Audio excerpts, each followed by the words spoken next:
Now, if you're an experienced mix engineer and there's anything in this video that I miss out, do me a favor, let's help out the community by dropping a comment down below. That way this video can be a helpful resource for anyone who's looking to get into mixing.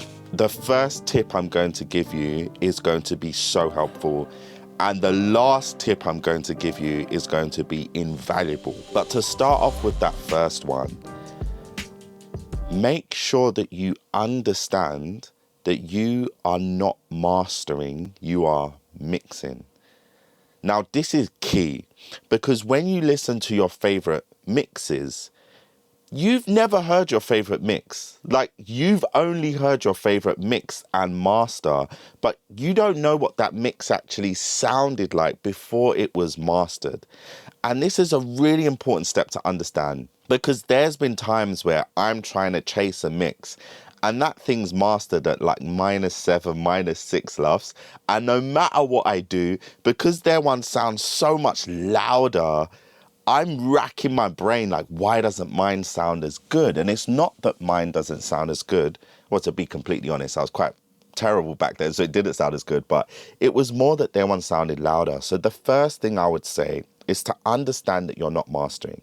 Take whatever reference mix you have, purchase it so you have the lossless version of it, and then lower the volume of it and start referencing your mix against that, because that will give you a much better ballpark of whether you're improving or not.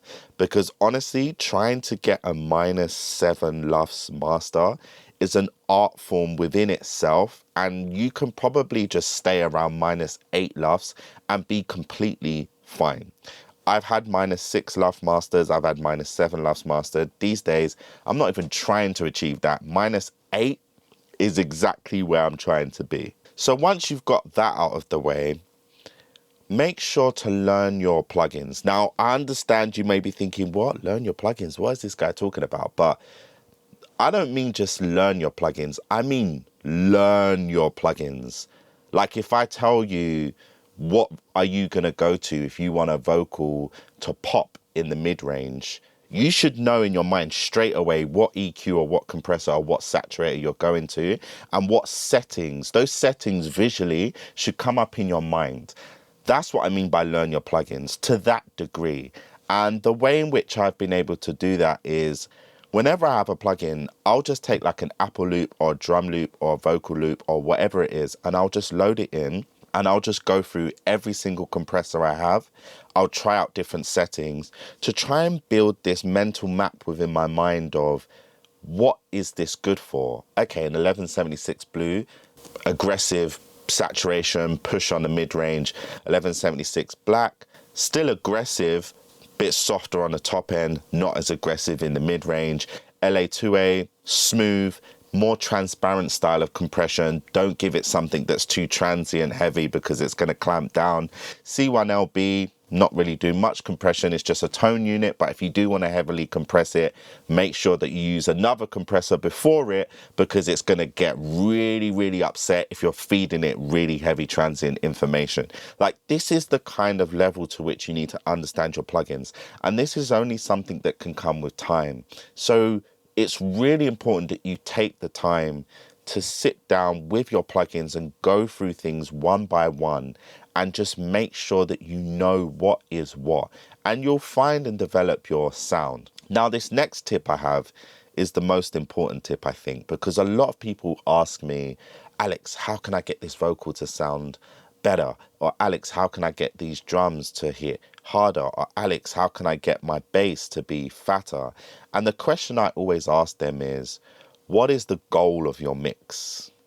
And they always look at me like, what goal? We're not playing football. What do you mean, what is the goal of your mix? But you have to have a goal. When you load your stems onto the page, what is the key ingredients? What is the main instrument? What is the star of the show in the instrumental? What is the star of the show in the vocals? You might say lead vocal, but sometimes in the chorus, it might actually be the harmonies or the stack of vocals.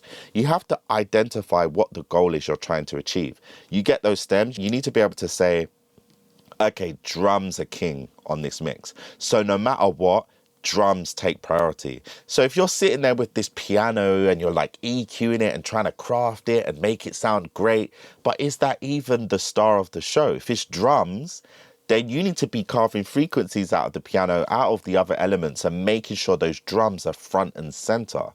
If it's a certain piano sound, then maybe making time for that piano, making space for that piano.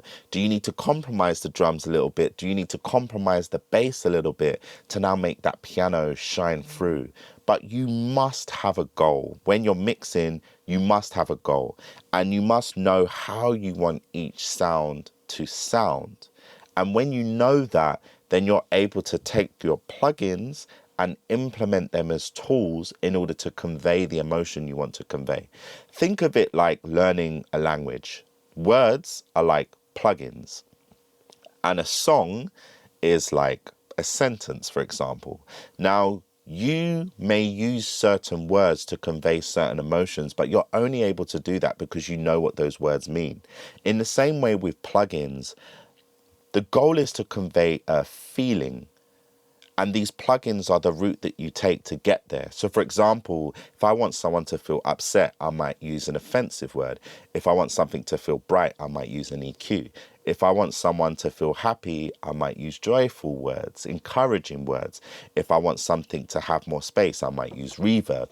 It's understanding how to communicate the language of music. And the way you do that is to sit with your plugins, back to the point I mentioned earlier, learn your plugins so that you know, I want this sound. What do I need to go to? Okay, I'm going to need an 1176, probably an LA2A. On my reverb send, I'm probably going to need an Echo Boy. On the DM setting, low pass 2K, probably 100% wet, have it on a send. Feedback not too high, don't want it to self-oscillate.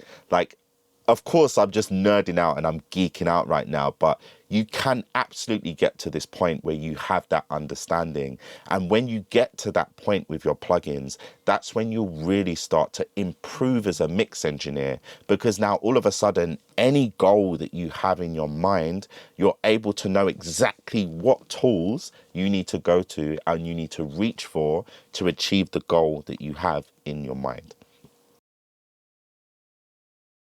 I said the last one was the most important, but this is so important. Room acoustics. Let's put it this way. I would rather mix in a well-treated room with Yamaha HS80s or Rocket 5s than an untreated room with the most expensive ATCs you could throw at me. This is how important room acoustics are. The best way I can explain it to you, imagine you're trying to paint a painting but you're wearing glasses that are tinted blue. Your perspective on every single color choice is going to be off. And when you now take your glasses off and you see that painting, you're going to be like, that is not what I intended. I did not want to choose those colors. What on earth is going on? It's the exact same thing when you're mixing in an untreated room. You're making EQ decisions based on how your room sounds. But if your room's too bassy, and you take the bass out your mix, when you go into a room that's treated or a different environment, you're going to be like, what? There is no low end in my mix. What is going on? So in the same way, a painter would not paint with tinted glasses on. Why are we trying to mix with tinted glasses on, the equivalent of that? You have to make sure that your room acoustics are treated. And of course, that's expensive. So if you can't afford that, then learn your headphones.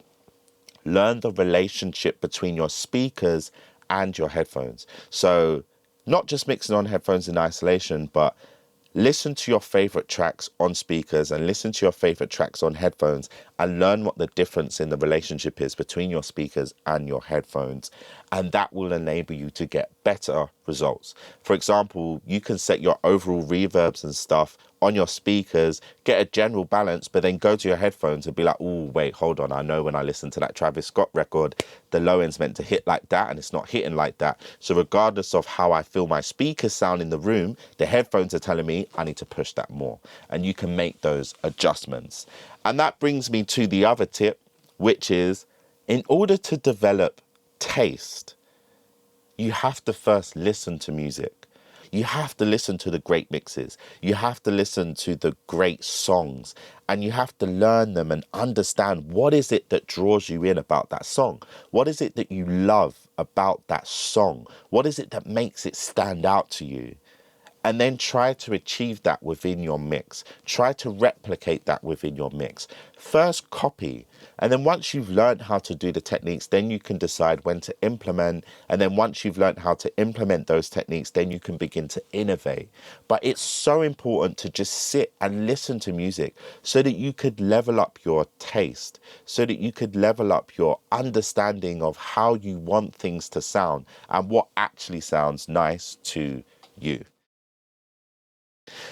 Now, here's for the last tip. This is the most important tip. Honestly, if I could go back and give myself a singular piece of advice, this would be it. And the funny thing is, it's actually got nothing to do with the mixing side, and it's got everything to do with the business side. Make sure you charge your client enough that if they needed to do several revisions with you, you would not be bothered. This is so key, because the reality is there's clients I've lost in the past because I was getting annoyed that they kept coming back for all these revisions and revisions and revisions and revisions. But the reality is the problem wasn't the client. The problem was I didn't charge enough. So now I feel like I'm out of pocket and I'm putting in more effort than what I'm being valued for, or for what I charged for. But the reality is, if I just gone in with the price of, listen, if we had to do 100 revisions, would I be okay? I mean, we're never going to have to do 100 revisions. Correction. Sometimes we have to do 100 revisions. Oh my God. Because sometimes people want to change the whole production and send all new stems. Anyway, that's a whole different situation. But ultimately, make sure you charge enough to accommodate for that, because it's going to result in you retaining more clients, because clients can feel when you as a mixer are getting frustrated. And of course you're getting frustrated because every time they give you a mix revision, you feel like it's a personal attack on your skill level.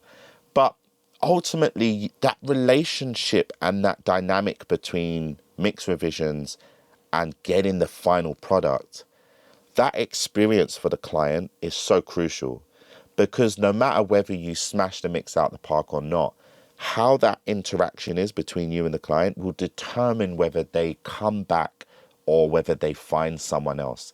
Yeah, do you know what? We got a great mix out of Alex, but it was such an inconvenience to work with him that we're just not going to go back. We're going to find someone else.